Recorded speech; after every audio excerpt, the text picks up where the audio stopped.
उधार दिया जाता है, उधार लिया जाता है, उधार दिया जाता है। क्या हो गया? इसके विपरीत भारतीय पूंजी बाजार जो इंडियन कैपिटल मार्केट है उसमें क्या होता है? मध्यमकालीन और दीर्घकालीन राशि। मध्यमकालीन और दीर्घ, ये फिर इस शब्द को याद करना आपने, मध्यमकालीन और दीर्घकालीन राशियों के लिए होता है। आगे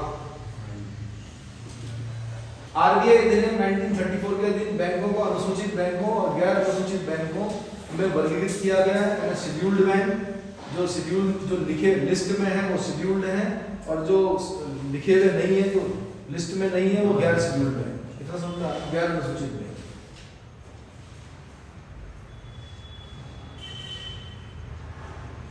अनुसूचित बैंक है, शेड्यूल्ड बैंक ऐसे बैंक है जो भारतीय रिजर्व बैंक की द्वितीय अनुसूची में। किस अनुसूची में? द्वितीय अनुसूची में। 1934 के कानून के अधीन दर्ज किए गए हैं। इनकी परिदत्त पूंजी यानी पेड अप कैपिटल और रिजर्व 5 लाख रुपए से कम नहीं होती, और इन्हें आरबीआई को इस बारे में संतुष्ट करना होता है कि इनका कार्यकलाप जमाकर्ताओं के हितों के अनुरूप किया जा रहा है। सभी वाणिज्यिक बैंक भारतीय या विदेशी हो, सभी वाणिज्यिक बैंक, क्षेत्रीय ग्रामीण बैंक, राज्य सहकारी बैंक, अनुसूचित बैंक। सहकारी मतलब कोऑपरेटिव बैंक, जितने भी स्टेट कोऑपरेटिव बैंक्स हैं, जितने भी आपके रीजनल रूरल बैंक्स हैं, जितने भी आपके कॉमर्शियल बैंक्स हैं, चाहे वो भारतीय हो चाहे वो विदेशी हो। विदेशी भी होंगे तो आरबीआई को संतुष्ट करना पड़ता है कि किसके हितों में? जमाकर्ताओं के हितों में कर रहे हैं कि हम खाली प्रॉफिट नहीं कमा रहे हैं। समझ में आया? नॉन शेड्यूल्ड बैंक वे बैंक हैं जो आरबीआई अधिनियम 1934 की दूसरी अनुसूची में शामिल नहीं किए गए। भाई इतनी डेफिनेशन, इतना ही 2 नंबर मिलता है। पूछेगा गैर अनुसूचित बैंक कौन है, तो आपने ये लिखना गैर अनुसूचित बैंक वे बैंक है जो आरबीआई अधिनियम 1934 की दूसरी अनुसूची में शामिल नहीं किए गए। यहीं पे 2 नंबर हो गया। बाकी आप अगर 20 शब्दों में खींचना चाहो तो खींच सकते हो कि आज देश में केवल 3 गैर अनुसूचित बैंक हैं। इतना क्लियर हो गया? ठीक है, आगे परम प्रतिभूति बाजार यानी गिल्ट एज मार्केट। सरकारी एवं अर्ध सरकारी प्रतिभूतियों का बाजार है जिस पर एक निश्चित ब्याज दर प्राप्त होती है। ये फिर 2 नंबर का क्वेश्चन हो। ये छोटे छोटे तैयार कर लो, अभी से चिन्नी चौकड़ी बोलते हैं, क्या बोलते हैं? ये 2 नंबर क्या होते हैं? 2 में से 2 मिल जाते हैं। 16 में से 16 कभी नहीं मिलेगा, ये गारंटी है मेरी।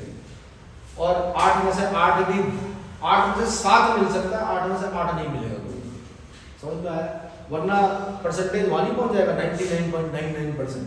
यहाँ नहीं होता है ऐसा 99%। यहाँ कितना होता है?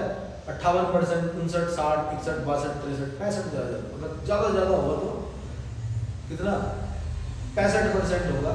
ऐसे नहीं सुना मैंने कभी कि 99%, 98%। वो पता नहीं कैसे आते हैं कॉलेज में, यहाँ लाले पड़ जाते हैं। यहाँ लाके दिखाओ 99.9%, तब पता चलेगा। औद्योगिक प्रतिभूति बाजार, परम प्रतिभूति बाजार गिल्ट एज मार्केट हो गया। औद्योगिक प्रतिभूति बाजार निगम क्षेत्र की कंपनियों की हिस्सा पूंजी और ऋण पत्रों यानी डिवेंचर से संबंधित होता है। इस बाजार के 2 वर्ग हैं, यथा प्राथमिक बाजार यानी प्राइमरी मार्केट और दूसरा द्वितीयक बाजार यानी सेकेंडरी मार्केट। प्राथमिक बाजार किसे बोलते हैं? नए पूंजी हिस्सों एवं ऋण पत्र। शॉर्ट नोट्स बना के दे रखा उसने, ज्यादा लिखने की जरूरत नहीं है, इतने लिखने में भी नंबर मिल जाते हैं। नए पूंजी हिस्सों और ऋण पत्र। द्वितीयक बाजार का सेकेंडरी मार्केट। इस बाजार को आमतौर पर स्टॉक बाजार या स्टॉक एक्सचेंज कहते हैं। क्या कहते हैं? स्टॉक एक्सचेंज कहते हैं। एक फ्लो चार्ट बना रखा होगा इसने, ऊपर दिखाओ, ऊपर करो, ये देखो भारतीय वित्त प्रणाली, भारतीय मुद्रा बाजार, भारतीय पूंजी बाजार। भारतीय मुद्रा बाजार में क्या आ गया? संगठित क्षेत्र में आ गया आरबीआई, केंद्रीय बैंक, वाणिज्यिक बैंक, सहकारी बैंक। केंद्रीय बैंक, निजी बैंक, सार्वजनिक बैंक, विदेशी बैंक। असंगठित में कौन आ गए? देशी बैंकर, साहूकार, महाजन। भारतीय पूंजी बाजार में कौन आ गए? परम प्रतिभूति बाजार, गिल्ट एज मार्केट, औद्योगिक प्रतिभूति बाजार, विकास वित्त संस्थान, गैर बैंकिंग वित्तीय कंपनी। और इस औद्योगिक प्रतिभूति बाजार में क्या आ गया? प्राथमिक बाजार, द्वितीयक बाजार। अगर ये आपकी समझ में आ गया तो आपकी समझ में आएगा हम पढ़ क्या रहे हैं। शुरू में नहीं आता समझ। सही सी बात, साफ और सीधी बात है कि शुरू में समझ में नहीं आता हम पढ़ क्या रहे हैं। अगर ये आपकी समझ में आ गया तो उसी को हम एक्सप्लेन कर रहे हैं, जैसे औद्योगिक प्रतिभूति बाजार को एक्सप्लेन कर दिया हम। अब आगे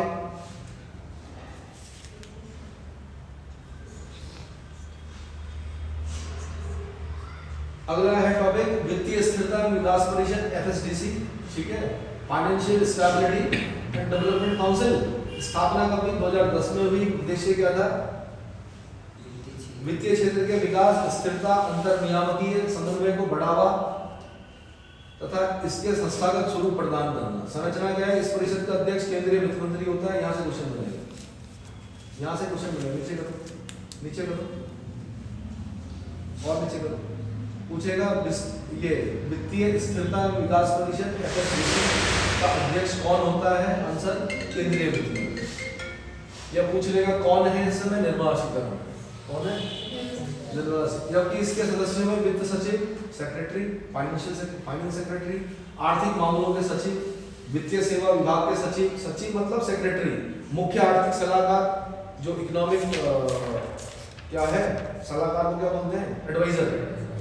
मेन जो आर्थिक सलाहकार है ना, इकोनॉमिक एडवाइजर जो होगा, देश को जो देता होगा। और वित्तीय नियामकों RBI, SEBI, security exchange board of India, IRDA, अगला PFRDA और FMC के प्रमुख शामिल होते हैं। यह संस्था अर्थव्यवस्था के मैक्रो प्रूडेंशियल समष्टि संवेग पर्यवेक्षण का निरीक्षण मॉनिटरिंग करते हैं। नीचे कीजिए, मतलब आपसे क्या करेगा? वित्तीय स्थिरता विकास परिषद का 50 शब्दों में पूछेगा क्या है। वित्तीय स्थिरता और विकास परिषद क्या है 50 शब्दों में लिखना है। यही लिखा जाता है, कटिंग की जाती है इसमें। क्या की जाती है? कटिंग की जाती है। कई बार पॉइंट में लिखते हैं। स्थापना 2010, दिसंबर में नहीं लिखते। उद्देश्य वित्तीय क्षेत्र का विकास, स्थिरता, अंतर नियामकीय समन्वय को बढ़ाना। बस इतना लिख दिया काफी। संरचना, एक अध्यक्ष होता है, नहीं अध्यक्ष केंद्रीय वित्त मंत्री होते हैं। और कौन कौन होते हैं? ये होते हैं। काम क्या है? ये मॉनिटरिंग करना। किसकी मॉनिटरिंग करना? अर्थव्यवस्था के मैक्रो प्रूडेंशियल पर्यवेक्षण का निरीक्षण करना। आगे खत्म।